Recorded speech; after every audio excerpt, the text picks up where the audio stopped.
Last lecture में हमने कहा खत्म किया था सिर्फ law of conservation of angular momentum, ये हेडिंग लगाया था ना हमने, ठीक है।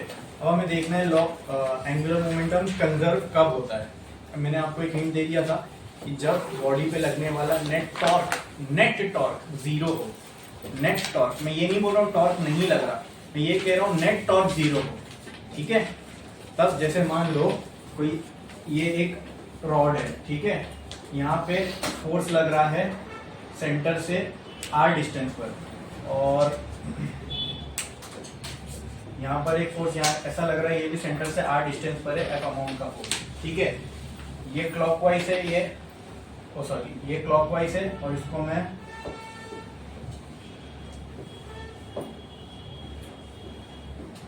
ये F का फोर्स, ठीक है।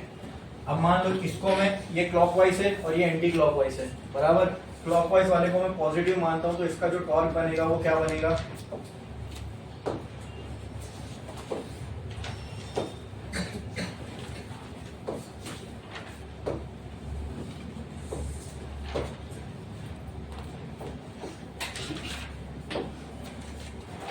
इसका जो टॉर्क बनेगा वो वाले फोर्स का, क्लॉकवाइज को मैं पॉजिटिव माना तो F इंटू आर हुआ, ठीक है। इसको मैं बोल देता हूँ टाउ 1। इसका मैं निकाल रहा हूँ, ये एंटी क्लॉकवाइज है तो इसका F इंटू आर, लेकिन अगर मैंने क्लॉकवाइज को पॉजिटिव माना तो इसको मैं बोलता हूँ ये क्या है, नेगेटिव है। तो अगर मैं नेट टॉर्क निकालू इस पर लगने वाला नेट टॉर्क इस रॉड पर, तो क्या आएगा, टाउ 1 प्लस टाउ 2। अब देखो ये F इंटू आर पॉजिटिव में, सेम ही तो है दोनों, है ना, खाली F इंटू आर पॉजिटिव में, F इंटू आर नेगेटिव में, तो इन दोनों का टाउ 1 माइनस टाउ 2 दोनों की वैल्यू तो सेम है, आंसर क्या आ जाएगा, 0। इसका मतलब ये कि इस रॉड पे टॉर्क नहीं लग रहा है, टॉर्क तो लग रहा है लेकिन नेट टॉर्क क्या है, 0 है, ठीक है।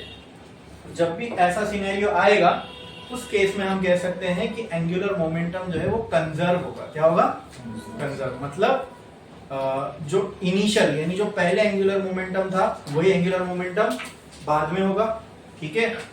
अरे बोलो क्लियर है। या फिर एंगुलर मोमेंटम कांस्टेंट है, ऐसा बोल सकता हूँ, जितना पहले था उतना ही बाद में, मतलब चेंज तो नहीं हुआ, चेंज नहीं हुआ मतलब क्या है, कांस्टेंट है। ऐसे एक कंसेप्ट होता है लीनियर मोमेंटम का लीनियर मोशन में, ठीक है। एंगुलर मोमेंटम इसलिए बोल रहे क्योंकि एंगुलर मोशन हो रहा है, रोटेशनल मोशन। ऐसी एक कॉन्सेप्ट लीनियर मोशन में होता है, दैट इज लीनियर मोमेंटम। तो लीनियर मोमेंटम भी कंजर्व रहता है, लेकिन कब, जैसे एंगुलर मोमेंटम कंजर्व होगा कब, जब नेट टॉर्क 0 हो। लीनियर मोमेंटम भी कंजर्व होगा कब, जब नेट टॉर्क की जगह लीनियर में कौन काम करता है, वहां नेट फोर्स जब 0 हो, ठीक है। बोलो क्लियर है। या मैं बोल सकता कंजर्व का मतलब क्या, जितना पहले था उतना ही अभी भी है, ठीक है, ये बोल सकते हो। या फिर इसको समझने के लिए, लिखने के लिए हम ऐसा भी लिख सकते हैं, एंगुलर मोमेंटम इज कांस्टेंट, ठीक है। चलो अब इसी को हमें प्रूफ करना है, देखना है कि एंगुलर मोमेंटम कांस्टेंट, ये बात जो हम कह रहे हैं ये सही भी है या नहीं, कि टॉप के 0 होने पे एंगुलर मोमेंटम को कांस्टेंट बोला जा सकता है कि नहीं। एंगुलर मोमेंटम का जो मैथमेटिकल रिलेशन था विद लीनियर मोमेंटम, क्या था relation, L equal to R P, यही था, हाँ। अच्छा, इसको अगर मैं वेक्टर फॉर्म में लिखूं तो मैं ऐसा लिख सकता हूं, L vector is equal to R vector cross P vector, ठीक है। ये वेक्टर क्वांटिटी तो ये दोनों क्रॉस प्रोडक्ट ही होंगे। मैं एक काम करता हूं, दोनों साइड डिफरेंशिएट करता हूं with respect to time, differentiating with respect to time. तो ये साइड क्या हो जाएगा, बोलो, D L by D T is equal to D R cross P by D T. इतना क्लियर है, समझ में आया। ये प्रोडक्ट है, यहाँ प्रोडक्ट रूल लगेगा डिफरेंशिएशन का, u डेरिवेटिव ऑफ v, तो ये ऐसा हो जाएगा D L by D T is equal to u, इसमें से ये u मान लो, ये v मान लो। u क्या होगा, r derivative of v, derivative of v मतलब D P by D T, plus v मतलब p का derivative, p into derivative of u यानी D R by D T. इतना क्लियर है, हाँ।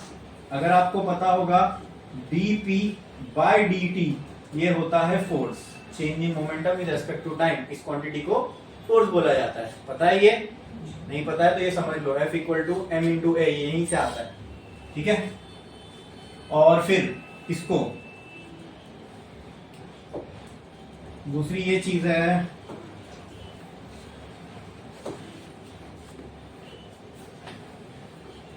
dr/dt, मतलब change in position with respect to time, या change in length पर with respect to time. ये क्या होती है? वेलोसिटी होती है। हाँ, तो क्या मैं इसको v लिख सकता हूं? तो यहां अगर मैं वेक्टर डाला हूं तो ये p वेक्टर के बराबर, यहां वेक्टर डाला हूं तो ये v वेक्टर के बराबर। अरे बोलो क्लियर है? dl/dt is equal to r vector, क्या मैं इसकी जगह पे f लिख सकता हूं? हाँ, प्लस वहां पे क्या मैं ये लिख सकता हूं? p वेक्टर इंटू dr/dt की जगह v वेक्टर। इतना क्लियर है?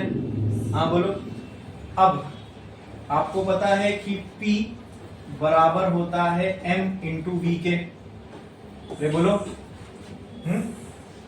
तो कहना है write this as dl/dt is equal to r cross f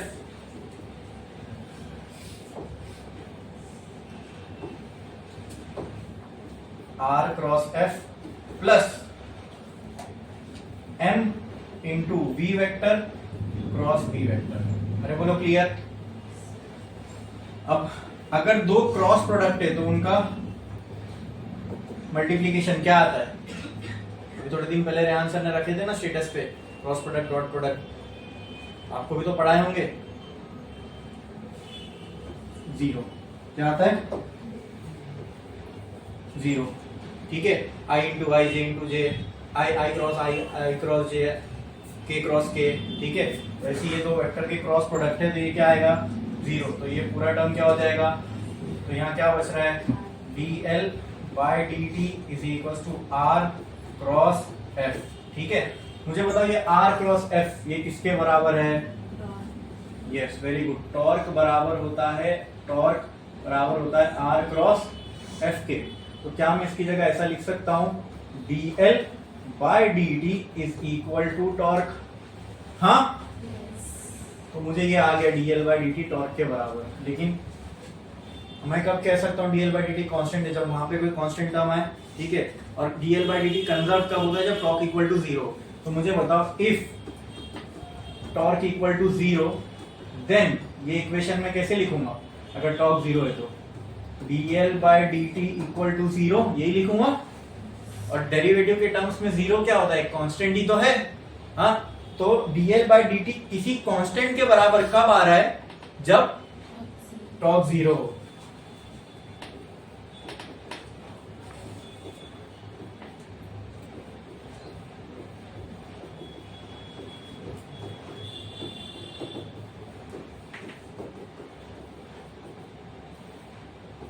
समझ में आया? ठीक है, अगर मैं dl/dt कांस्टेंट है बोला, मतलब टाइम के साथ जो एंगुलर मोमेंटम है वो कांस्टेंट है, यानी पहले जितना था बाद में भी उतना ही है। तो कहना से अगर पहले वाले को मैं li मान लूं और बाद वाले को lf मान लूं तो li is equal to lf होगा। या फिर पहले वाले को मैं l1 मान लूं और दूसरे वाले को मैं l2 मान लूं तो l1 बराबर l2 होगा। तीसरे वाले को l3 मान लूं तो ठीक है, तो जो भी इनिशियल फाइनल कंडीशन होगी उस हिसाब से हम बोल सकते हैं कि पहला वाला और बाद वाला दोनों भी इक्वल होंगे। आ रहा है कि नहीं कांस्टेंट एंगुलर मोमेंटम अगर हम टॉर्क को 0 रखे तो? बोलो, समझ में आया? ये कोई डाउट है इसमें? छापो।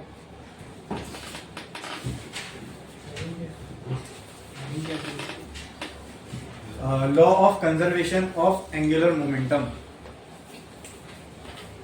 लास्ट लेक्चर में हमने लास्ट में यही हेडिंग लगाई थी।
हो गया लिख के। चलो नेक्स्ट आगे बढ़ते हैं, एक लाइन छोड़ो, स्टार वाला और लिखो rolling motion. Rolling motion, rolling motion, और उसका डेफिनेशन लिखो। When translatory motion, when translatory motion and rotational motion takes place simultaneously,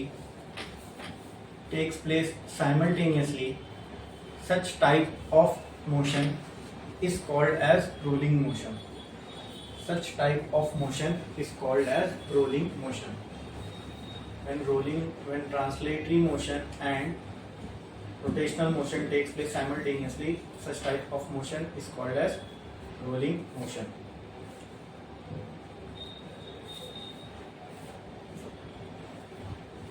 ठीक है, पहले समझ लेते हैं रोलिंग मोशन है क्या। मान लो मेरे पास कोई डिस्क है, जैसे 1 का कॉइन है या 10 का कॉइन है, ठीक है, इसको मैंने ऐसा रखा और ऐसे छोड़ दिया जमीन पे। अब इसको समझने के लिए कैसे यहाँ पे ट्रांसलेटरी भी हो रहा है, कैसे रोटरी भी हो रहा है, इसको समझो। मान लो ये इसका सेंटर है, ठीक है, और इस सेंटर से ये ऐसी एक एक्सिस निकल रही है, ओके।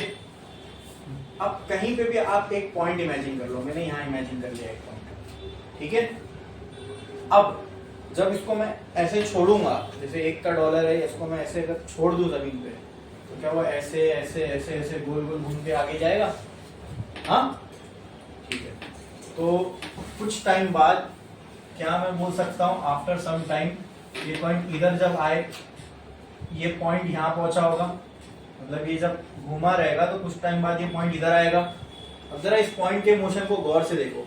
कोई अगर इस पॉइंट को ऊपर से देखे तो उसको कॉइन रोल होता हुआ तो नहीं दिखेगा, उसको क्या लगेगा, ये पॉइंट इधर था और ये यहाँ से यहाँ आ गया। बोलो क्लियर है? ये पॉइंट उसको पहले इधर लगा और थोड़े टाइम बाद उसने देखा ये पॉइंट अभी इधर तो नहीं है, ये लीनियरली कुछ आगे बढ़ा यहाँ पे, ठीक है। और आप अगर इसको सामने से देख रहे हो तो आपको समझ में आ रहा है ये डिस्क ऐसे रोटेट हो रही है, ठीक है। तो ये पॉइंट जो है इस एक्सिस के अबाउट घूम रहा है, यहाँ इसको पिवट कर दिया गया, इस एक्सिस के अबाउट ये पॉइंट घूम रहा है, ठीक है। लेकिन ये पॉइंट ये दोनों चीजें एक साथ कर रहा है, ये आगे भी बढ़ रहा है और घूम भी रहा है। आई बात समझ में? तो जब ऐसे दोनों मोशन एक साथ हो रहे साइमल्टेनियसली, तो ऐसे टाइप के मोशन को हम क्या कहेंगे? Rolling motion. बोलो क्लियर है? एक यहाँ पे दो तरह के मोशन हो रहा है, एक ये हो रहा है ट्रांसलेटरी मोशन, और ये जो मोशन हो रहा है दैट इज रोटेशनल मोशन। बोलो क्लियर है? हाँ, तो इसमें कुछ कॉन्सेप्ट्स है जो हमें देखना है, जैसे कि जब कोई पार्टिकल रोटरी मोशन परफॉर्म करता है तो उसकी रोलिंग मोशन परफॉर्म करता है तो उसकी काइनेटिक एनर्जी क्या होती है, ठीक है। हमने काइनेटिक एनर्जी अभी तक दो तरह की देखी है। जब पार्टिकल लीनियर मोशन करेगा तो जो काइनेटिक एनर्जी होगी उसको हम बोलते हैं ट्रांसलेशनल काइनेटिक एनर्जी। याद है?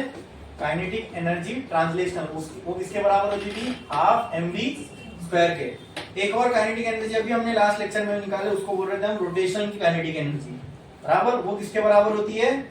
½ mω²। अब यहाँ तो ट्रांसलेटरी भी हो रहा है, रोटेशनल भी हो रहा है, तो इसकी काइनेटिक एनर्जी क्या हो जाएगी? Kinetic energy of rolling motion अगर मुझे निकालना तो क्या हो जाएगी? ये दोनों को सम कर दो, दोनों हो रहा है, समझ में आया? Total kinetic energy in rolling motion will be इसका ट्रांसलेशनल प्लस रोटेशनल। क्लियर है? जो भी फिर इक्वेशन बनेगी वो हम देखेंगे। एक लाइन छोड़ो, स्टार डालो, हेडिंग लगाओ, total kinetic energy in rolling motion. Total kinetic energy in rolling motion.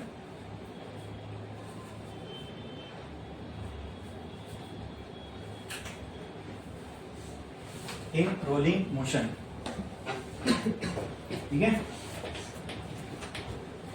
तो अभी हमें क्या निकालना है? Kinetic energy of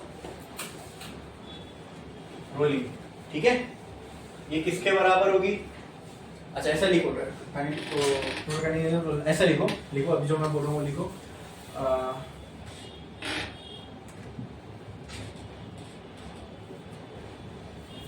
since rolling motion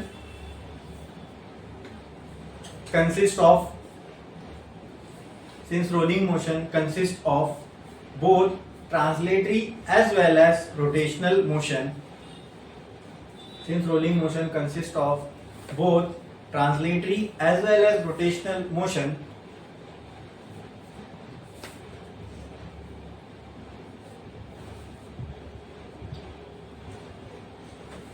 the total kinetic energy in rolling can be given as follows. The total kinetic energy in rolling can be given as follows. तो total kinetic energy rolling की कैसे दे सकते हैं हम लोग? Sum of rotational kinetic, sum of translatory kinetic energy and rotational kinetic energy. ठीक है, क्लियर है? Tell me what is kinetic energy transitional? Half mv square. What is kinetic energy rotational? Half m. मैंने यहाँ पीछे गलती से m लिखा, m आएगा क्या? m की जगह क्या आएगा? I omega square. ठीक है, अब अगर यहां पर भी कोई v का टर्म आ जाए तो चलो इनमें से कॉमन निकालने के लिए हम क्या करते हैं? I को m के टर्म से और v को ओमेगा को v के टर्म से रिप्लेस कर देते हैं. ठीक है, कैसे कर सकते हैं? चलो देखते हैं.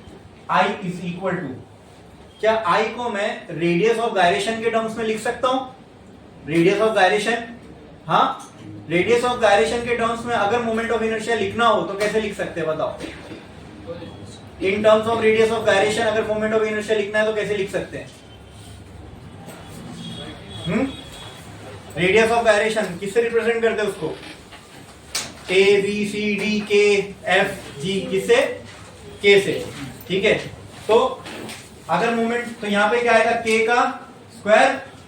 अरे बोलो, साथ में क्या मल्टीप्लाई होगा? छोटा मास की पूरी बॉडी का मास? बोलो. रेडियस ऑफ गायरेशन वो डिस्टेंस होता है ना जहां पे हम सारी की सारी बॉडी का मास कॉन्सेंट्रेटेड मानते हैं. तो सिंगल मास आएगा, छोटा मास आएगा, पूरी बॉडी का मास आएगा? पूरी बॉडी का मास. तो यहाँ पे बॉडी का मास m कंसीडर कर लिया मैंने. तो ये moment of inertia in terms of mass आ गया हमें, m के स्क्वायर. दूसरा, क्या v को मैं ऐसा लिख सकता हूं r ओमेगा? तो क्या मैं ओमेगा को ऐसे लिख सकता हूं v बाय r? हाँ, कुछ मुश्किल था? समझ में आ रहा है ना? ठीक है, बढ़े आगे. Half mv square plus half i की जगह पे m के स्क्वायर, ओमेगा की जगह पे v बाय r. तो can I write this as half mv square plus half m v square k square by r square. लिख सकता हूं ऐसे? v स्क्वायर मैंने बाहर लिखा, k स्क्वायर अंदर, फिर r स्क्वायर. ठीक है, अब क्या दोनों में से हाफ mv स्क्वायर कॉमन आ सकता है? तो मैं ले लिया हाफ mv स्क्वायर कॉमन. क्या बचेगा अंदर? यहां पे 1 प्लस यहां पे क्या बचेगा? a square r square. क्या यही काइनेटिक एनर्जी आई हमें रोलिंग मोशन की? बोलो. This is the mathematical relation for kinetic energy of rolling. समझ में आया? क्लियर है? छापो.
हो गया लिख के।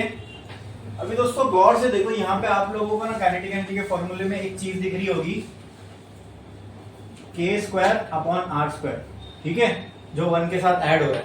कुछ तो फैक्टर है जो 1 के साथ ऐड हो रहा है, बराबर। अभी k स्क्वायर और k square by are square की एक खासियत है। वो खासियत क्या है वो मैं आपको बताने जा रहा हूँ, या में काम आएगी क्वेश्चंस करते हो, प्रॉब्लम्स करते हो।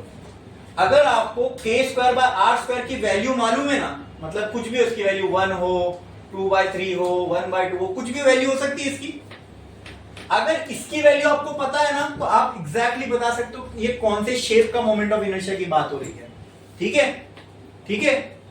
अब वो कैसे, वो देखेंगे हम लोग आगे। लेकिन क्यों मैंने बताया k square by are square एक इंपॉर्टेंट फैक्टर है, क्योंकि अगर k square by are square की वैल्यू हमें पता है तो हम बोल सकते हैं ये कौन सा शेप है। ठीक है, किस शेप के मोमेंट ऑफ इनर्शिया की बात हो रही है। ठीक है, अब वो कैसे समझो।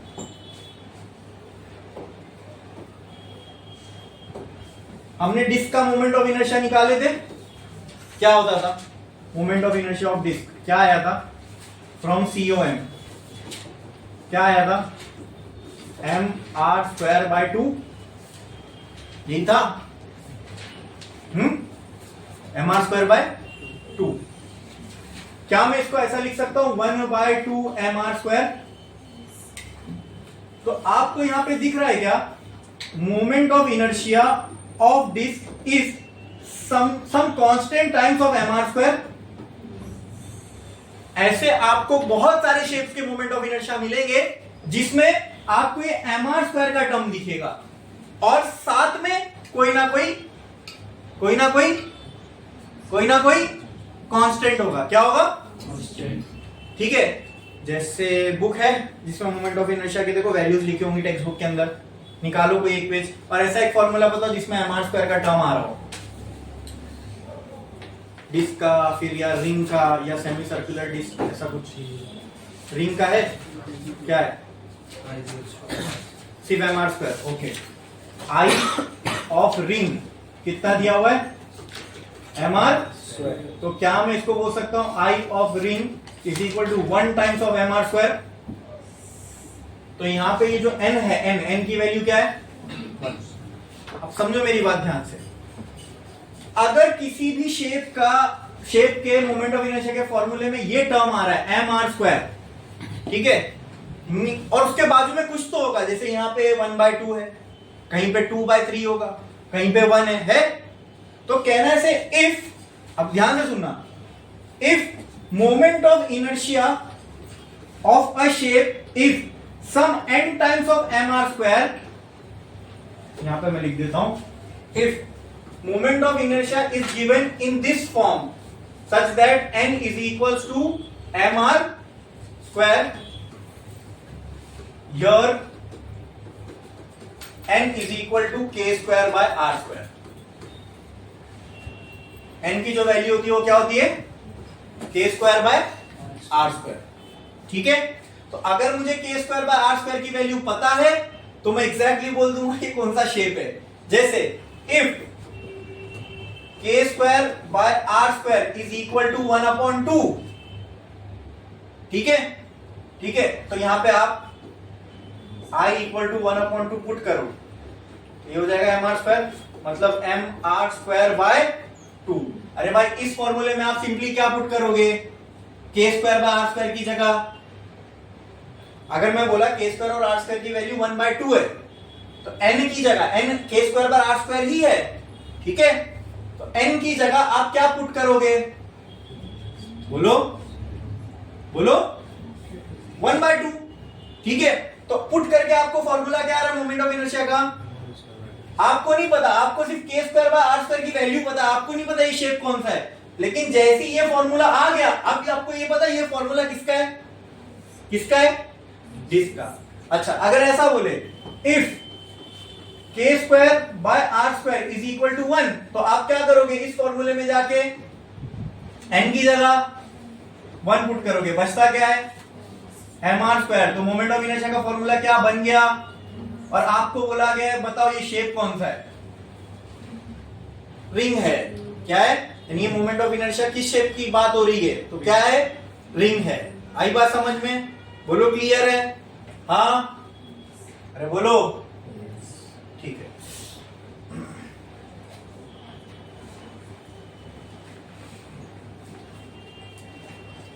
के स्क्वायर बाय आर स्क्वायर का क्या सिग्निफिकेंस है समझ में आया? ये एक फैक्टर है, ठीक है, लेकिन एक इस फैक्टर से आप क्या डिटरमाइन कर सकते हो? क्या डिटरमाइन कर सकते हो कि शेप क्या है, ठीक है।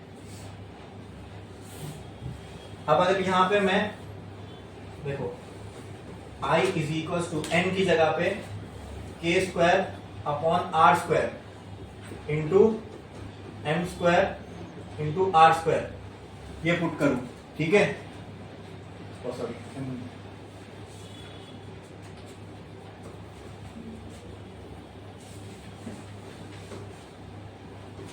m into r square. मैं नॉर्मली पुट किया, मैंने कोई वैल्यू नहीं डाली, n की जगह खाली क्या पुट किया? के स्क्वायर बाय आर स्क्वायर। जो हम बोल रहे हैं कि यहाँ जो भी टर्म होगा के स्क्वायर बाय आर स्क्वायर, उससे मोमेंट ऑफ इनर्शिया का फॉर्मूला चेंज नहीं होगा। क्यों नहीं चेंज होगा? देखो के स्क्वायर और आर स्क्वायर पुट करने के बाद क्या होगा? आई क्या बचता है? क्या ये खुद अपने आप में मोमेंट ऑफ इनर्शिया का फॉर्मूला नहीं है किसी भी बॉडी के लिए? हाँ, इसीलिए के स्क्वायर बाय आर स्क्वायर लगाने से मोमेंट ऑफ इनर्शिया का फॉर्मूला जो है हमको वही आता है, समझे? अगर तो आप उसकी वैल्यू प्रॉपर पुट करोगे तो, ठीक है, क्योंकि जब मैंने n की जगह k square by are square put किया, मुझे मोमेंट ऑफ इनर्शिया का ही फॉर्मूला मिला ना, m के स्क्वायर। ये भी तो मोमेंट ऑफ इनर्शिया का ही फॉर्मूला है। अरे बोलो, इसके लिए हम वो n की जगह k square by are square put कर सकते, पुट करके देखे, finally answer moment of inertia ही आया। बोलो, ठीक है। तो समझ में आया कि कैसे के स्क्वायर बाय आर स्क्वायर की वैल्यू से हम आइडेंटिफाई कर सकते हैं कि कौन सा शेप है, ठीक है। और कोई है जिसके अंदर एम आर स्क्वायर की वैल्यू हो मोमेंट ऑफ इनर्शिया के फॉर्मूले में? सॉलिड राइट सर्कुलर को। हाँ, तो क्या है उसका मोमेंट ऑफ इनर्शिया का फॉर्मूला? 3/10 mr²। 3/10 mr²। अब यहां से हम दो चीज पता कर सकते हैं। पहला, अगर ये फॉर्मूला दिया हुआ है तो के स्क्वायर बाय आर स्क्वायर की क्या वैल्यू है वो पता लगा सकते हो डायरेक्टली। इसको देख के आप मुझे ये बताओ कि के स्क्वायर बाय आर स्क्वायर की वैल्यू क्या होगी यहाँ पे? 3/10। अब अगर इसका उल्टा होता, इसका अगर उल्टा होता, आपको ये नहीं दिया होता, आपको वो वैल्यू दी हुई होती के स्क्वायर बाय आर स्क्वायर की, ठीक है। हाँ, और आपको बोलता कि ये बताओ ये शेप कौन सा है, तो आप बता पाते, बट उसके लिए फिर वो सारे फॉर्मूले याद करने पड़ेंगे। हाँ, ठीक है, वो तो करना ही है आपको याद, क्योंकि डेरिवेशन हमको है नहीं, वो सारे फॉर्मूले याद ही करने हैं आपको। समझ में आया? के स्क्वायर बाय आर स्क्वायर का सिग्निफिकेंस समझ में आया? अरे बोलो। तो इसके लिए थोड़ा सा एडिशन कर दो इसके अंदर, जहां आपने ये लिखे हो ये खत्म करो, एक लाइन छोड़ो, स्टार डालो और लिखो significance of k square by are square. Significance of k square by are square. Significance of k square by are square, k square divided by are square.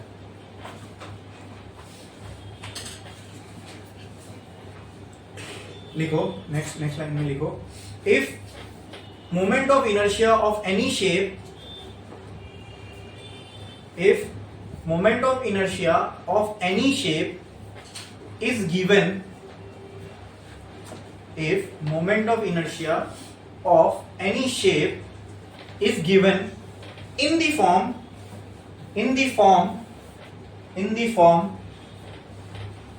ये लिखो, in the form I is equals to n into mr square, in the form I is equals to n into mr square,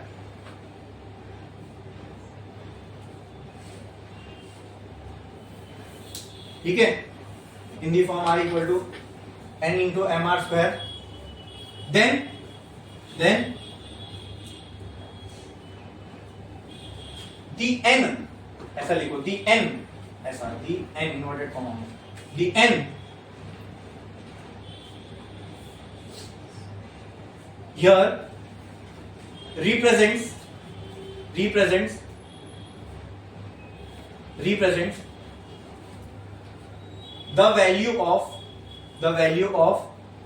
value of लिखो ऐसा, k square by are square, k square by are square. k क्या होता है पता है ना? Radius of gyration. r क्या होता है? Perpendicular distance between rotating axis and जो भी मास हम कंसिडर कर रहे हैं वहां तक का। क्लियर है? ये समझ में आया? कोई डाउट है इसमें किसी को? पक्का? अरे बोलो।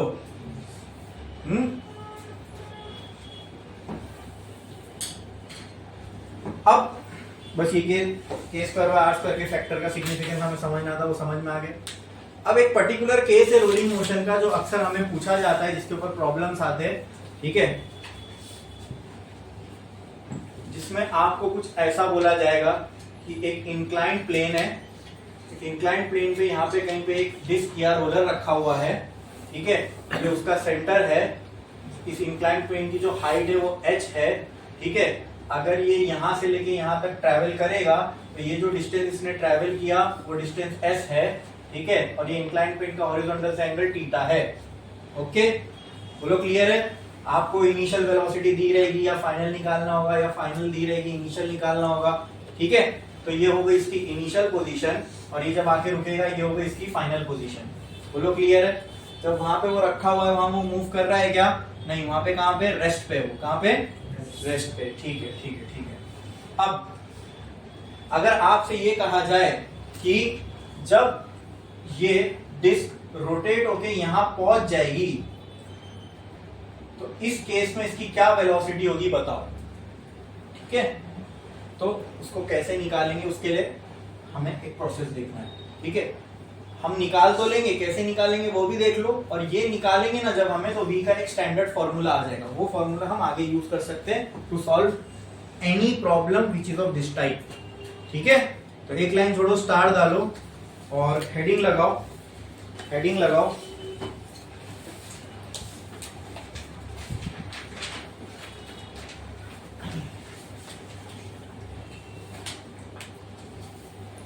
velocity and acceleration of a body, velocity and acceleration of a body rolling down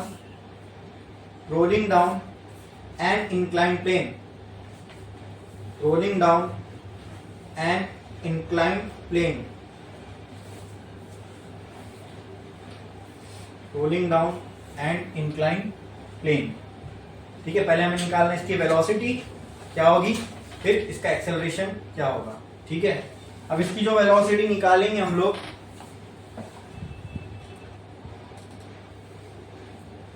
आओ देखते हैं वो कैसी होगी।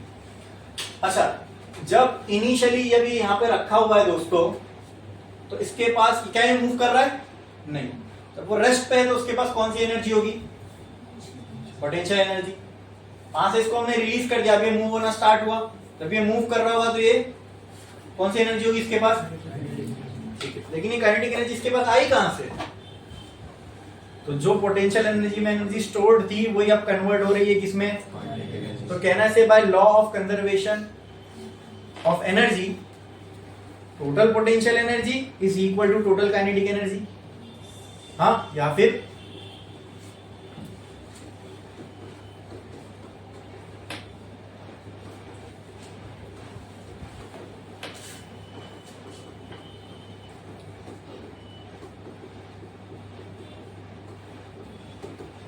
potential energy of that roller will get converted into kinetic energy। अरे बोलो क्लियर है? अच्छा, पोटेंशियल एनर्जी के लिए मैं क्या लिख सकता हूं? mgh। काइनेटिक एनर्जी के लिए मैं क्या लिख सकता हूं बोलो? हाफ। अब काइनेटिक एनर्जी किसकी लेंगे हम लोग?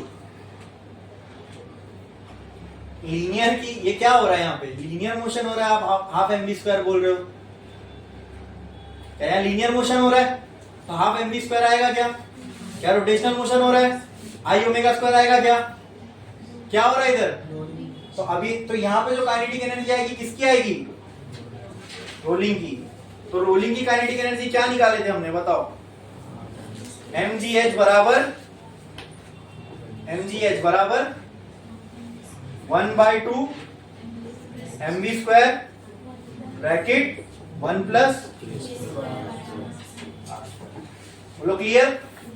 यहां से m, यहां से m कैंसल, यहां क्या बचेगा? gh, ये 2 इधर जाएगा, तो क्या ये ऐसा हो जाएगा 2gh is equal to v square into 1 plus k square by are square. ठीक है, तो क्या मैं इसको ऐसा लिख सकता हूं 2gh अपॉन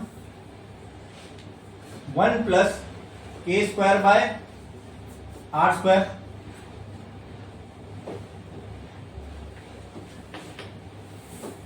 सब जगह मैंने स्मॉल लिया हो ना, तो यहाँ पर भी स्मॉल ही लेगा। ठीक है, k square by are square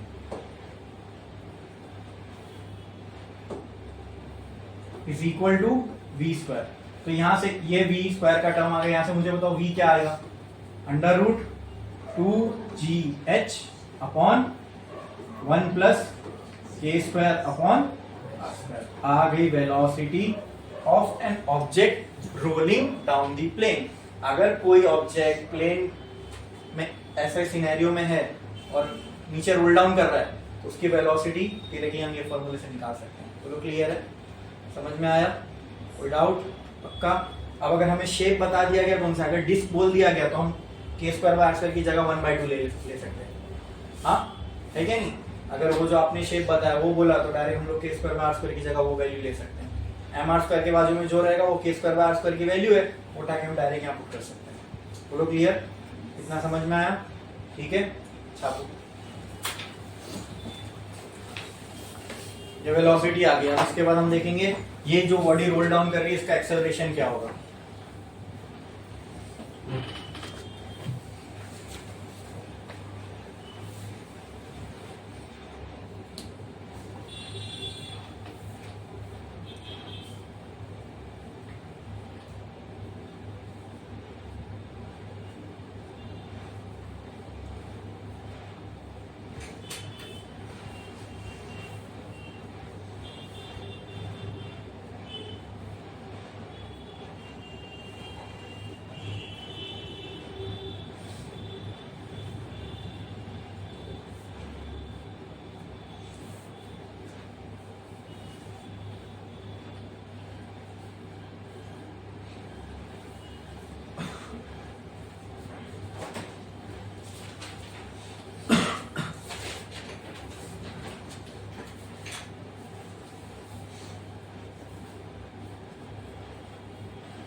लिखे एक लाइन जोड़ो, स्टार डालो, हेडिंग लगाओ। Acceleration of a body, of a rolling body moving down the plane, moving down an inclined plane. Acceleration of a rolling object moving down an inclined plane, moving down an inclined plane. फिर से मैं वही scenario लेता हूँ। ये एक inclined plane है जो हॉरिजॉन्टल से थीटा एंगल पे इंक्लाइंड है। इंक्लाइंड प्लेन की जो मैक्सिमम हाइट वो h है। अगर इंक्लाइंड प्लेन में यहाँ से अगर कोई बॉडी मूव होना स्टार्ट हुई तो ये कितना डिस्टेंस, जो डिस्टेंस ये टोटल ट्रैवल करेगी दैट इज s। ठीक है, इनिशियली जो इसकी वेलोसिटी वो क्या है 0, फाइनली इसकी वेलोसिटी क्या है v। वेलोसिटी 0 से v चेंज हुई मतलब बॉडी एक्सेलरेट हुई होगी, change in velocity with respect to time. ठीक है, लेकिन यहाँ पे जो बॉडी का एक्सेलरेशन हो रहा है वो कांस्टेंट रेट से हो रहा है, मतलब द चेंज इन वेलोसिटी, यानी वेलोसिटी के चेंज होने का जो टाइम के साथ रेट है वो कांस्टेंट है, ठीक है, सॉरी वो कांस्टेंट नहीं, अगर वो कांस्टेंट होगा तो ए फिर जीरो हो जाएगा। तो एक्सेलरेशन जो यहाँ पर हो रहा है बॉडी का दैट इज कांस्टेंट, ठीक है। तो अगर यहाँ ये बॉडी कांस्टेंट रेट से एक्सेलरेट कर रही है 0 से v तक, ठीक है, तो कांस्टेंट एक्सेलरेशन के लिए जो न्यूटन की इक्वेशन है वो मैं यहाँ यूज कर सकता हूँ, जो कि है v square is equal to u square plus 2as, 2as, ठीक है। अच्छा, let u the initial velocity, जहां से शुरू हुई उसको मैंने कह दिया u, एंड लेट यहां पे जब ये पहुंचेगी लेट v भी फाइनल वेलोसिटी। तो आप मुझे बताओ here u is, let's say शुरू हुआ तो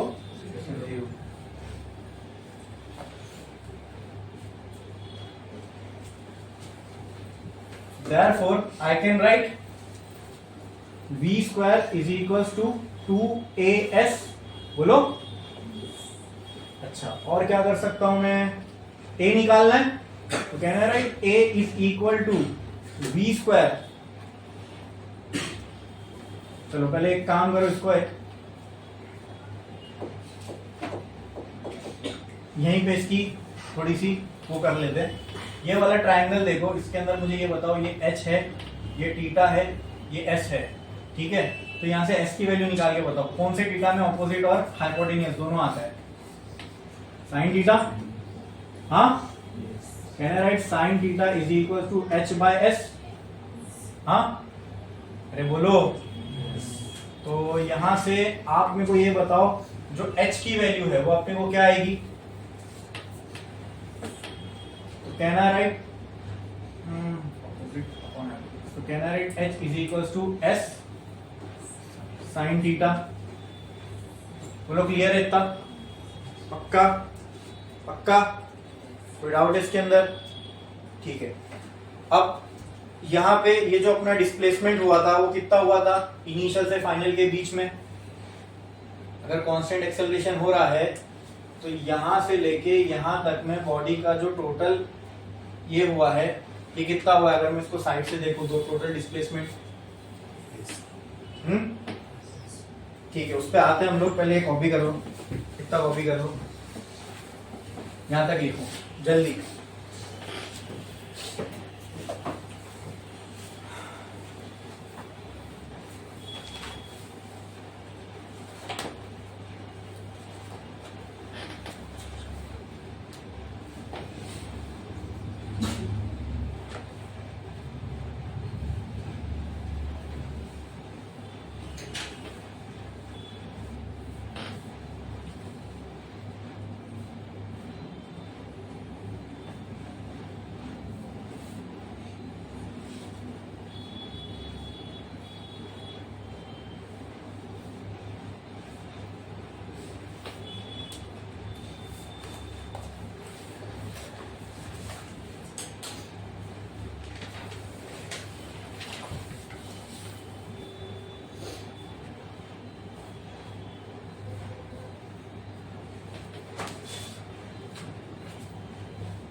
हो गया लिख के,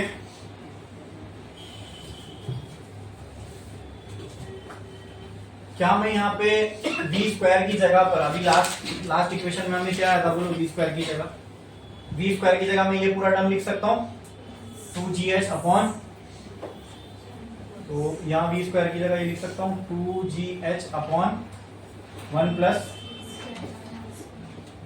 a square upon r square इसी इक्वल्स टू क्या बचेगा, हाँ क्या बचेगा 2as, ये 2 कैंसल, तो क्या मैं इसको ऐसा लिख सकता हूँ g/h will be equal to 1 plus k square upon r square is equals to a into s। हमें क्या निकालना है, एक्सेलरेशन की वैल्यू, ठीक है। इसके साथ में s है, क्या मैं h को s के टर्म्स में लिख सकता हूँ या s को h के टर्म्स में, h को ही s के टर्म्स में लिख लेते हैं, है ना, यहाँ पे हमने निकाल के रखा है, तो कहना है राइट g h की जगह पे मैं ये लिख सकता हूँ क्या, s साइन थीटा बराबर as upon 1 plus k square by r square, यहां से s कैंसल, a की वैल्यू क्या बची बताओ, g sine theta upon 1 plus k square bye, यानी अगर कोई बॉडी इंक्लाइंड प्लेन पे रोल डाउन कर रही है, ठीक है, तो उसका जो एक्सेलरेशन होगा वो इतना होगा, ओके। अगर हमें k स्क्वायर, अगर हमें ये पता है कि वो शेप क्या है बॉडी का जो रोल डाउन कर रही है, तो हमें k स्क्वायर का r स्क्वायर की वैल्यू डायरेक्ट मिल सकती है, ठीक है। बाकी अगर क्वेश्चन आया तो उसमें थीटा वगैरह हो सकता है दिया हो, या फिर थीटा ही फाइंड करने बोला रहेगा या a दिया हो। आई बात समझ में, क्लियर है, छापो ये।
एक चीज याद रखो, उसका हमें डेरिवेशन तो नहीं है, लेकिन ये बात याद रखना आप लोग, अगर क्वेश्चन में ऐसा आया कि प्योर स्लाइडिंग हो रही है विदाउट फ्रिक्शन, क्या आया, प्योर स्लाइडिंग हो रही है विदाउट फ्रिक्शन, तो v की वैल्यू हमने क्या निकाले थे, √2gh upon 1 plus k square by r square.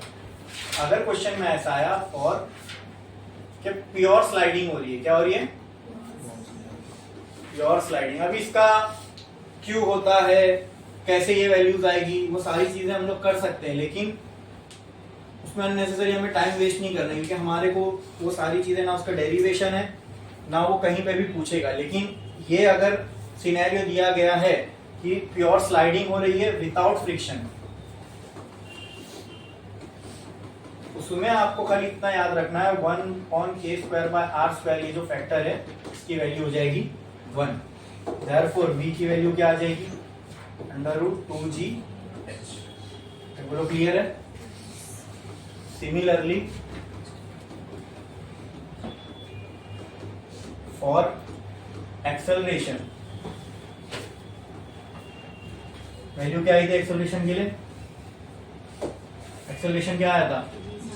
g sin theta 1+k²/r²। ठीक है, ये पूरी वैल्यू भी क्या हो जाएगी? Therefore a will be equal to g sin theta. तो ये याद रखना। और pure rolling without friction v की वैल्यू ये हो जाएगी, a की वैल्यू ये हो जाएगी। क्लियर है? ठीक है। और इसी के साथ अपना ये चैप्टर हो गया फिनिश। ठीक है, इसके प्रॉब्लम्स करेंगे हम लोग लेकिन एक ब्रेक के बाद।